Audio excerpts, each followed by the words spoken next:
तो वहाँ पर रिकॉर्डिंग लिखा रहा है। तो अब हम लोग ये स्टार्ट जो करेंगे क्लास 8 का चैप्टर जो है साउंड स्टार्ट करेंगे।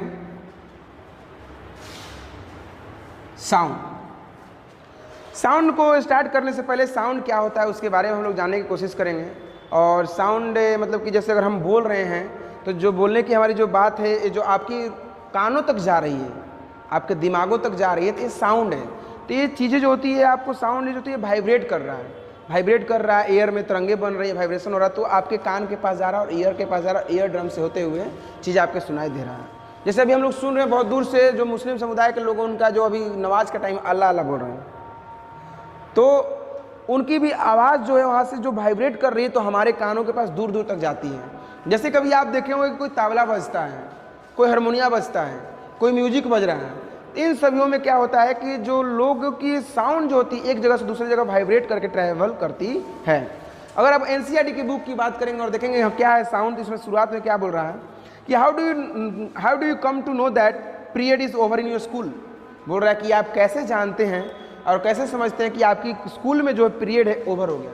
तो हमारे पीरियड जो स्कूल में होता है तो हमारी जो साउंड होती है, बेल बजता है, रिंग बजता है, तो हमें पता चलता है कि फर्स्ट पीरियड है कि सेकंड पीरियड, उस बेल से हमें पता चलता है। देखो ना, टन टन टन 3 बार लगता है, देखे हो ना।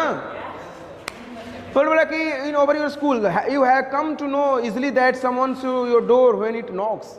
बोल रहा है कि आप जानते हो कि कोई व्यक्ति अगर आता है और आपके गेट के पास आके ऐसे नॉक करता है, नॉक नॉक कि भैया गेट खोलो, तो उसकी आवाज़ जो है हमारे कानों तक पहुंचती है और हमें समझ में आता है कि कोई हमारे गेट के बाहर खड़ा है। अगर मैं बोल रहा हूँ, आप भी सुन रहे हैं, तो ये भी आवाज़ आपके कानों को जा रही है। रिकॉर्ड कर रहा हूँ, लोग सुनेंगे तो वहाँ भी जा रहा है।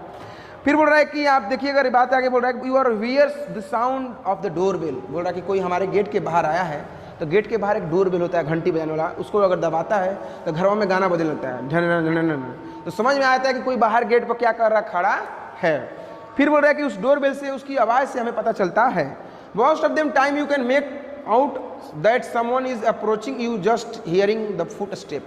बोल रहा है कि कभी कभार आप देखिएगा कि अगर आप कभी लोगों को अप्रोच करते हैं, कोशिश करते हैं समझने का कि कड़बच कड़बच कड़बच कड़बच करके आवाज़ आता है, आप कोशिश करते हैं समझने का कौन आ रहा है। हो सकता है कि जूता का आवाज़ आ रहा है तो प्रिंसिपल आ रहे हैं, डायरेक्टर सर आ रहे हैं। घर में देखते हो कि अगर मम्मी आ रही है कि चप्पल का आवाज़ आता है, मम्मी चप्पल से मारती है तो चप्पल का आवाज़ लगता है कि मम्मी आ रही है। उनकी जो फुट स्टेप, जो पैरों की जो उनकी चलने की आहट होती है, उनसे हम क्या करते हैं, उनको पहचान पाते हैं।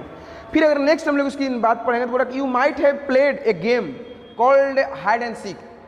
बोल रहा है कि आप एक गेम खेलते हैं जिसको हम लोग छुपा छुपाई कहते हैं, हाइड एंड सीक कहते हैं। But in this game a person is blindfolded and has to catch the remaining players. बोल रहा है कि इस गेम में एक पर्सन होता है